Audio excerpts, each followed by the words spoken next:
నిన్న నైట్ వేసేయండి నిన్న ట్వీట్. నైట్ నిన్న అసలు ఎవరు రెస్పాండ్ కూడా కాలేదు దాని మీద.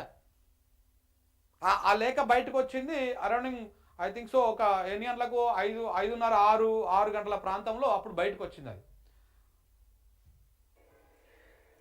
బీఆర్ఎస్ లో రాజకీయ కలకలం రేగుతున్నట్టుగా కనబడుతున్నది. బీఆర్ఎస్ లో రాజకీయ కలకలం రేగుతున్నట్టుగా కనబడుతున్నది. కవిత గారు రాసినట్టుగా ప్రచారం జరుగుతున్న లేఖ వాళ్ళ పార్టీ అంతర్గత అంశం అయినప్పటికీ కూడా అది కాంగ్రెస్ పార్టీ ఏదో చేసింది అని చెప్పినట్టుగా బీఆర్ఎస్ మిత్రులు మాట్లాడడం అనేది హాస్యాస్పదం. ఎవరు మాట్లాడారనా?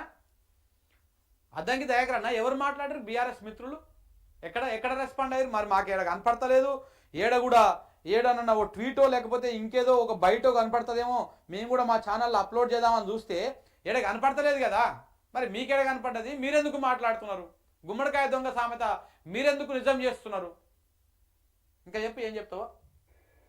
కాంగ్రెస్ పార్టీకి ఇలాంటి ఫేక్ న్యూస్ ను లేఖలను ఇతర పార్టీలకు సంబంధించిన అంశాల విషయంలో కల్పించుకోవడం అనేది కాంగ్రెస్ పార్టీ. అరే అన్న ఏదో చెప్పబోయి వాస్తవాలు చెప్పేస్తున్నాడు. కాంగ్రెస్ పార్టీకి ఫేక్ చేయడము, ఇతర పార్టీల మీద బురద తల్లడం అలవాట్లేదంట.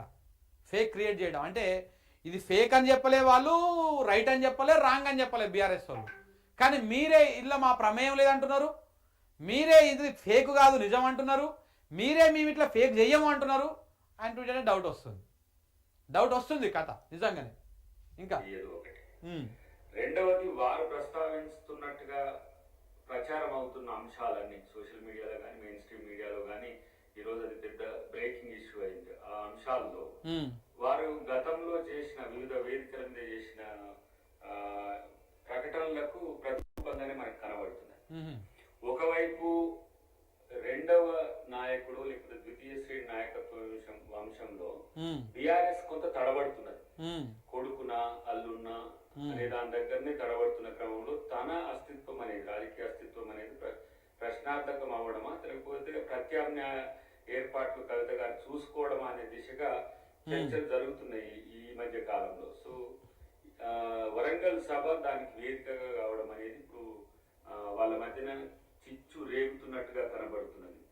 కాబట్టి దాన్ని కాంగ్రెస్ పార్టీ ప్రచారం చేస్తున్నది లేకపోతే కాంగ్రెస్ పార్టీ దాన్ని లీక్ చేసిందని చెప్పడం అనేది మాత్రం ఇంత ఆశ్చర్యాన్ని కల్పిస్తున్నది. ఎవ్వరు అనలే ఆ లీక్ చేసిందని కానీ కాంగ్రెస్ పార్టీ అని కానీ ఎవ్వరు అనలే. మీరు ఇప్పుడు అంటుంటే డౌట్ వస్తున్నది, ఈ లీక్ చేసింది మీరేనా లేకపోతే ఆమె రాసిందా రాయలేదా అనేది సెకండరీ. ఇప్పుడు ఆమె తేలుతుంది. ఆమె ఇవాళ వస్తుంది అనుకుంటా. ఇవాళ ఆమె అమెరికా నుంచి అలా తెలంగాణకు వస్తుంది, అలా హైదరాబాద్కి వస్తుంది. వచ్చినాక ఆమెకు తప్పకుండా క్లారిఫికేషన్ ఇస్తుంది. నేనే రాసినా, నేను రాయలేదా, అది ఫేకా ఒరిజినలా ఏంటి అనేది ఆమె క్లారిటీ ఇస్తుంది తప్పకుండా. ఇచ్చినాక మరి అది మీరు లీక్ చేసిర్రా మీరే ఫేక్ తయారు చేసిర్రా అనేది మాత్రం ఇప్పుడు మీరు క్లారిటీ ఇవ్వాల్సినటువంటి అవసరం ఉన్నది. ఈ మాటలు చూస్తుంటే మాత్రం మీరే ఏదో చేసిర్రు దాన్ని. వరంగల్ సభలో ప్రస్తావించాల్సిన అంశాలతో పాటు పార్టీ బీఆర్ఎస్ గా మారినాక బీజేపీతో కొనసాగిస్తున్న స్నేహపూరిత వాతావరణం కావచ్చు, బీజేపీతో వ్యవహరించాల్సిన అంశాల విషయంలో కూడా ప్రస్తావన వచ్చింది. కాబట్టి బీజేపీ తనను జైల్లో పెట్టిందనే భావన కూడా కలిసి ఉంటది.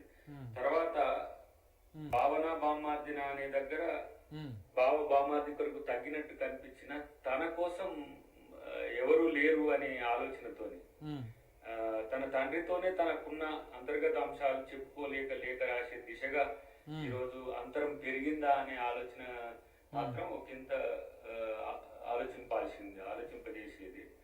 అన్న ఏం చెప్పబోతున్నాడు అంటే బీఆర్ఎస్ బీజేపీ ఒకటే అనేటువంటి కాంగ్రెస్ నినాదం ఉంది కదా, ఆ నినాదము కవిత లేఖలో ఉన్నది అనేది చెప్పబోతున్నాడు. ఇక్కడే చాలా డౌట్లు ఉన్నాయి ఈ లేఖ మీద, ఈ వ్యవహారం మీద. నేను అది కూడా అయిపోయిన తర్వాత నేను ఎక్స్ప్లెయిన్ చేస్తా. ఒకసారి ఇది మొత్తం విందాం. అన్నిటికంటే ముఖ్యంగా ఈరోజు బీఆర్ఎస్ లో గాని బీజేపీలో గాని అంతర్గత పోరు మూడు ముక్కలాటగా కొనసాగుతున్నది. సో దాన్ని కాంగ్రెస్ పార్టీకి అంటగట్టాలని చూడడం అనేది దుర్మార్గం. ఎప్పుడు కూడా కాంగ్రెస్ పార్టీ ఈ తరహా ఎవరంట కట్టిర్రే? మీరు అసలు ఏం మాట్లాడుతారో అర్థం కాదు. ఎవరంట కట్టిర్రు? నేను నిన్నటికెళ్ళి చూస్తా ఉన్నాము, ఎక్కడ కూడా ఎవరు కూడా రెస్పాండ్ కాలే. కవిత రెస్పాండ్ కాలే, హరీష్ రావు రెస్పాండ్ కాలే, కేటీఆర్ రెస్పాండ్ కాలే, ఇంకా మిగతా ఎవరు కూడా రెస్పాండ్ కాలే. ముఖ్య నాయకులు, బీఆర్ఎస్ పార్టీలో ఉన్నటువంటి ముఖ్య నాయకులు ఎక్కడి నుంచి కూడా ఒక చిన్న ప్రెస్ నోట్ కానీ ఏది కూడా లేదు అసలు. పోనీ జాగృతి ఏమైనా రెస్పాండ్ కాలే. మరి ఎవరు రెస్పాండ్ కాకుండా, కవిత రెస్పాండ్ కాకుండా, ఎవరు రెస్పాండ్ కాకపోయినా కానీ వాళ్ళు అంటున్నారు బీఆర్ఎస్ మిత్రులు అంటున్నారు అని చెప్పేసి మీరే రెస్పాండ్ అవుతా ఉన్నారు అంటేనే డౌట్ వస్తుంది ఇక్కడ.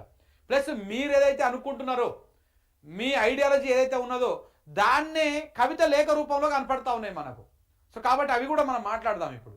రాజకీయాన్ని ప్రోత్సహించలేదు. మా పార్టీలో ఉండే అంతర్గత వైరుధ్యాలని అటు బీజేపీ ఇటు బీఆర్ఎస్ వాడుకొని మమ్మల్ని చీల్చే ప్రయత్నం చేసినా అందరం ఏకతాటి మీదకి వచ్చి ఈరోజు ఈ రాష్ట్రంలో అధికారంకి వచ్చినాం. మాకు ప్రజలే లక్ష్యంగా ఉంటుంది తప్పితే ఈ పార్టీల మధ్యన ఉన్న వైరాల్ని, అంతరాల్ని రాజకీయంగా మార్చుకోవాల్సిన అవసరం, ఆ దుర్గతి కానీ ఆ స్థాయి రాజకీయాలు కాంగ్రెస్ పార్టీ చేయాల్సిన అవసరం రాదు. ఓకే, ఇంకొకటి ఉంది అన్నది.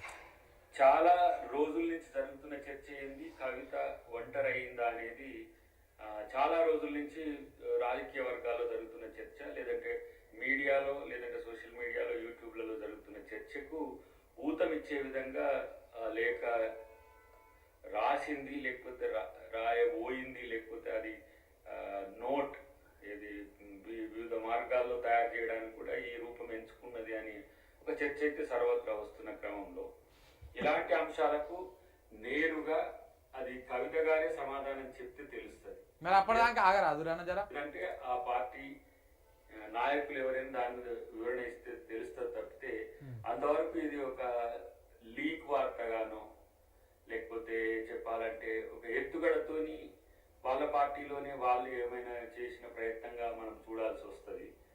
అన్నిటికంటే ముఖ్యంగా బీఆర్ఎస్ లో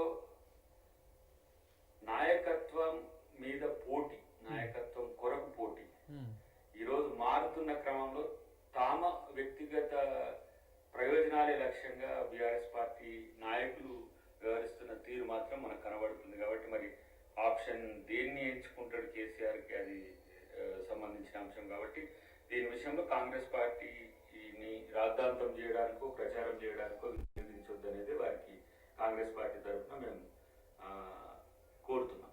ఎందుకు కోరుతుర్రు? మీకు ఏం అవసరము? వాళ్ళ పార్టీ వాళ్ళ ఇష్టం, వాళ్ళు చీలుకుంటారు, పోతారు, వస్తారు, లేకపోతే అలాంటి ఇంకో పార్టీ పెట్టుకుంటారు, ఇంకేమైనా చేసుకుంటారు, ఏదైనా అవుతుంది. మీరు ఎందుకు దాని మీద అదైతా ఉన్నారు? మీరు ఇప్పుడు ఈ విషయంలో కూడా ఒకరిద్దరు మాత్రమే కాంగ్రెస్ పార్టీలో అత్యుత్సాహంతో మాట్లాడతారు. ఒక ఆయన ఒక కార్పొరేటర్కి పోటీ చేసి నోటతోని పోటీ పడ్డటువంటి ఒక వ్యక్తి, తర్వాత దయాకర్ అన్నకు చాలా మంచి నాలెడ్జ్ ఉన్నది, మంచి కొంచెం హై ప్రొఫైల్ ఉంటుండే. బట్ కానీ కింద ఎవరో మిత్రుడు కామెంట్ పెట్టాడు, చదువుకున్న వాళ్ళంట ఎక్కువ చదివితే కాకరకాయ కీకరకాయ అన్నట్టుగా మన దయాకరణ పరిస్థితి అట్లనే అయిపోయింది. ప్రతి దాంట్లో ఏలు పెట్టి మీ హోదాని, మీ స్థాయిని తగ్గించుకోకండి.